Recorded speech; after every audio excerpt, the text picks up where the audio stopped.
On May 2nd, the Writers Guild of America, the WGA, which represents 11,500 screenwriters, went on strike after contract negotiations fell through with the Alliance of Motion Picture and Television Producers. Alliance of Motion Picture and Television Producers, the AMPTP, is a trade association based in California that represents over 350 American television and filming production companies in collective bargaining negotiations with entertainment industry trade unions. Today, on July 13th, after their own negotiations fell through, SAG-AFTRA, the now unified Screen Actors Guild and American Federation of Television and Radio Artists, representing approximately 160,000 film and television actors, recording artists, and other film and TV artists, went on strike along with the WGA. This is an historic strike, the first time the two unions have been on strike at the same time in 63 years. Historically, entertainment unions have gone on strike when serious questions need to be answered about the potential future of a new technology, such as when VHS showed the potential to significantly alter the way artists were compensated. But this strike is not about the potential future of new technology. It's about technology that's already here and is devastating artists at the heart of the entertainment industry because, let's be blunt, of how studio executives have used it to benefit their greed while deliberately taking advantage of and screwing over artists.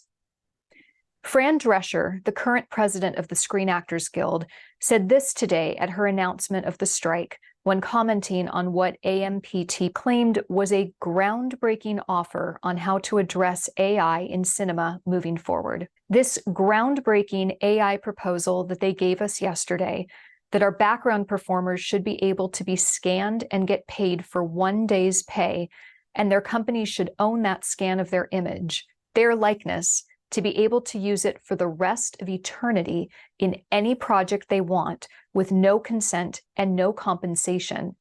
If you think that's a groundbreaking proposal, I suggest you think again. I've already talked about how AI is severely negatively affecting the entertainment industry. But that's just one reason why the strike is happening. It's come to my attention that there are people who think this strike is just the response of greedy artists who want another mansion and are bleeding AMPTP dry. I'm hoping that that way of thinking is primarily out of ignorance, AMPTP deliberately misrepresenting things, and because many people not in the entertainment industry honestly don't understand the ins and outs of the way the industry works. This is a situation of dire importance that will forever affect the ability of artists to, frankly, exist and survive. No, I'm not being overly dramatic. This is really serious and something I care very much about. So let's talk about what the issues really are. AI. I said this in my discussion of AI, but it bears repeating here. On May 15th, Justine Bateman shared a series of Twitter posts with revelatory information about the likely future state of AI in the entertainment industry. Bateman is an American writer, director, producer, and former actress. Her posts, here listed together, read as follows. SAG actors. I want to talk about AI and how it will affect you. I'm a former ASG board member and former SAG negotiating committee member. As a coder and someone with a computer science degree, I want to tell you where I believe AI is going. 1. AI written scripts and digitally scanned actors, image and/or voice. Both already exist. Some talent agencies are actively recruiting their clients to be scanned. You choose the projects and get 75 cents on the dollar. Your digital image can be triple and quadruple booked, so that bodes well for a 10%er. 2. Films customized for a viewer based on their viewing history, which has been collected for many years. Actors will have the option to have their image bought out to be used in anything at all. 3. Films ordered up by the viewer. For example, I want a film about a panda and a unicorn who save the world in a rocket ship, and put Bill Murray in it. 4. Viewers getting digitally scanned themselves and paying extra to have themselves inserted in these custom films. 5. Licensing deals made with studios so that viewers can order up older films like Star Wars and put their face on Luke Skywalker's body and their ex-wife's face on Darth Vader's body, etc. 6. Training an AI program on an older hits TV series and creating an additional season. Family Ties, for example, has 167 episodes. An AI program could easily be trained on this and create an 8th season. We only shot 7. AI has to be addressed now or never. I believe this is the last time any labor action will be effective in our business. If we don't make strong rules now, they simply won't notice if we strike in 3 years because at that point, they won't need us. Addendum. Actors, you must have ironclad protection against the AI use of your image and voice in the SAG-MBA or your profession is finished. Demand it from SAG-AFTRA and do not accept any AMPTP proposal that does not have it. Needless to say, no 𝐼ATSE crew members, no Teamster drivers, and no WGA directors will be needed. At first, these efforts will be run by software project managers, and eventually, even they won't be needed. Residuals. Residuals are earnings artists get every time a film, TV episode, etc. is reshown, specifically on TV, but on other platforms as well. If I'm a principal actor on a successful TV show, I get a weekly salary while I'm filming the show, but I also get a little paycheck every time an episode I filmed replays on TV. If I'm in a movie that starts getting shown on TV, I get a residual check. If I'm a writer on a film or TV show and my episode comes on TV, I get a residual check. Residuals are vital to a film TV artist's financial survival, and besides that, it's also just rightful compensation for work. A TV station earns money from advertisers when they show a movie or TV show. The artists who created that work are entitled to a tiny portion of all that advertising money. It's the same thing as a theater writer earning royalties when their play is licensed, and it's the primary way a lot of artists are able to financially survive during periods where they may not be on a TV show or booking lots of roles. But over the past couple decades, those residual checks are getting smaller and smaller. And I'm not talking about, oh no, I only got $1 million instead of $1.1 million. I'm talking about residuals going from being enough so you don't have to worry about paying rent to literally getting checks for 2 cents for the same project. This has only gotten worse with streaming. When streaming services first started, creating original content was a bit like the Wild West.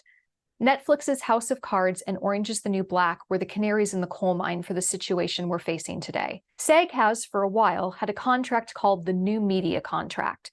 It was originally created to allow members to, honestly, create YouTube videos. Like this. There were basic protections in place and there were stipulations for compensation, but basically it was, we know this is a little probably self-produced thing that isn't going to make a lot of money, so pay what you can, here are basic guidelines, and don't take advantage of anyone. Problem was, that was the only contract in existence for any content created to be solely accessible on the internet. So when Netflix decided to create its own content, guess what? They used the New Media Contract. And they took advantage. On July 12th, the New Yorker published an article titled, "Orange is the New Black Signaled the Rot Inside the Streaming Economy," which frankly only scratches the surface at the ways artists were not properly compensated for their work on what was, at one time, the biggest show in the world. These issues have continued with other streaming services too, and among many, many problems is the question of residuals. Streaming services pay their artists almost no residuals at all. That is partially because no one forced an answer to the question, in a model where viewers are paying a monthly subscription fee, there aren't any advertisers, and viewers can watch a single episode as many times as they want, how do you figure out a paradigm for fair residual compensation? But it's time that was addressed. Pay in general and working conditions. Screen pay has decreased by 14% over the last 5 years. Writers are being treated like disposable freelancers and threatened deliberately and literally by having their jobs taken over by AI. Studios have taken a bullying approach. You'd better work in the conditions we're giving you or we'll make your job completely obsolete. Actors are having the same thing happen to them. Also, previously, networks would order upwards of 20 episodes for a show that would span over a time frame of around 10 months. Over the past few years, the number of episodes has gone down to 8 to 10 episodes, meaning more writers and actors have to find more gigs frequently in order to make ends meet. The WGA also wants there to be a minimum staff in writers' rooms. SAG-AFTRA is asking for minimum pay rates, improved working conditions, and regulations on self-tape audition requirements. The rise in self-tape auditions has led to production companies passing on audition costs to actors, who now have to purchase backdrops, lights, mics, recording and editing equipment, find readers, and become their own film crew just to have a shot at being seen by a casting director. And having more self-tape auditions means that productions can now call in thousands of actors for a role they previously would have seen only hundreds or dozens of actors for. And no, this doesn't mean more actors now get a shot. It means more actors are wasting their time on an audition that may not even be seen by a casting director at all. We're about to quickly find out just how important writers and performers are to the creative process. Writers often go unnoticed, but literally none of the content you consume, including this, would exist without them. Writing is a craft, an art, and freaking hard work.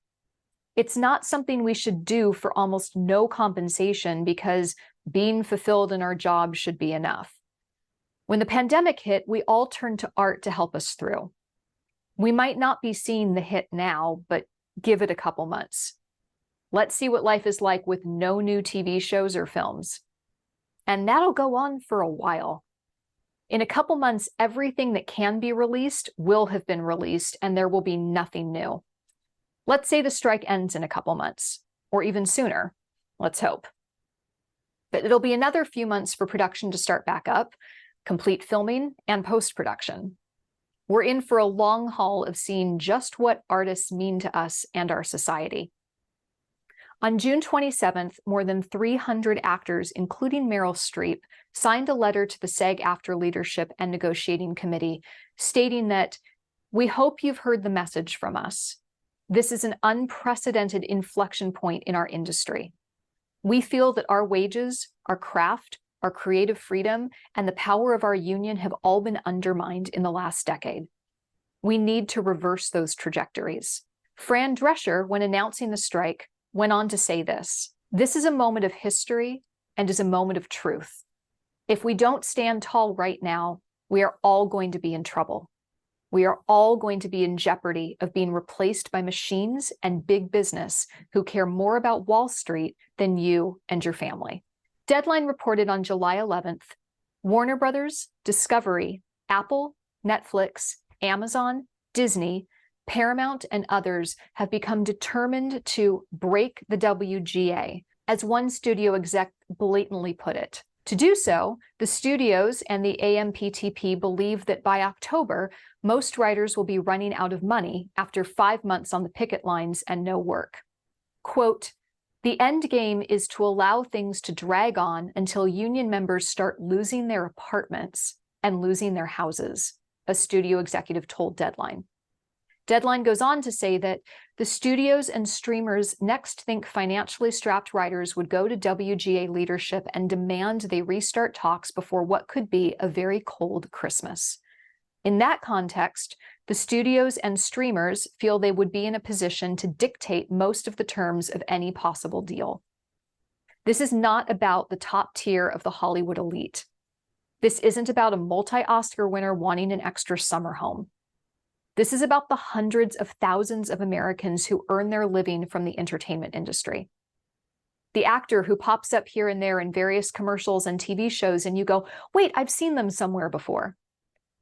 The writers whose names you've never heard of, who work tirelessly every day to turn out moving quality scripts in a time frame that would make you panic. That movie you saw at the start of the pandemic that made you laugh and gave you a moment of joy, don't the artists who gave you that deserve to be able to eat? That's not an exaggeration. Do I deserve to be able to eat and pay my rent? For artists out there who are trying to figure out what exactly this means for them, there are gray areas that are confusing about projects that can or can't be worked. Here are some guidelines. Triple check with your union before you sign on to any project. It is likely that there will be projects that move into production which may be tied to AMPTP members attempting to engage non-union talent in what should be covered work. Folks working these projects will be considered as crossing the picket line. So even if you are not SAG-AFTRA or WGA, touch base with those unions about any non-union projects you're considering to make sure they're not workaround projects which would potentially affect your ability to join the union in the future. Some work can still happen. Certain sorts of unscripted shows, reality shows, game shows, soap operas, specific kinds of animated projects, and some commercial projects may move forward. SAG-AFTRA will be allowing independent projects to continue under provisional temporary contracts. They will be vetting the producers to ensure that there isn't some sort of tie back to an AMPTP member. There will be lists of these approved projects. Not only can you not shoot or work on struck projects during this strike, you can't audition, develop, or promote any work which would have been covered under this agreement. Here's some advice from casting director 𝐸𝐵𝐸 on what you can do during this time. Picket. If you live in LA, New York, Atlanta, or any other places where pickets are actively happening, strap on your comfy shoes, grab some sunscreen, and get ready to walk in circles. The show of solidarity and passion is hugely important. Volunteer. You want to be a strike captain or lot coordinator, a neutral gate monitor? Jump in.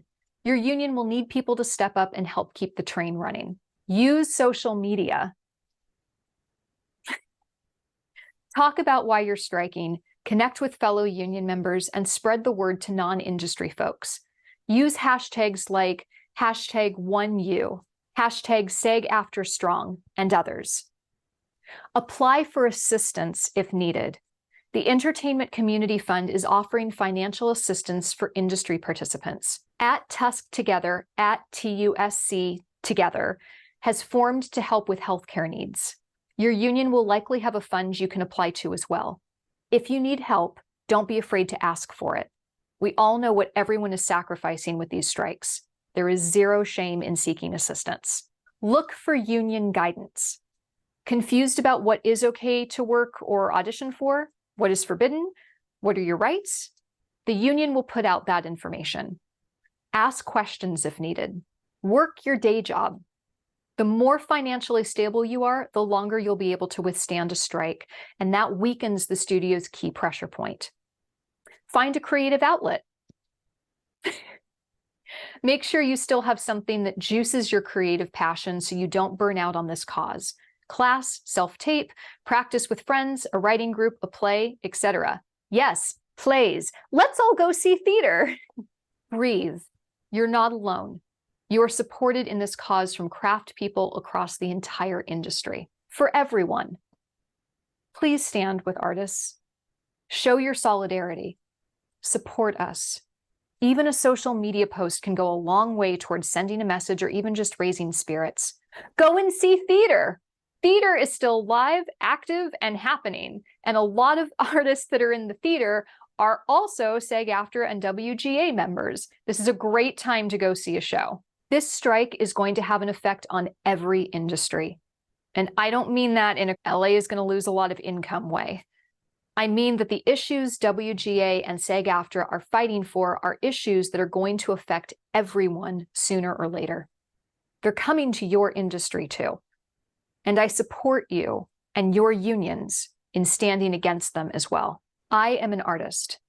I am a union member. I stand with WGA SAG-AFTRA.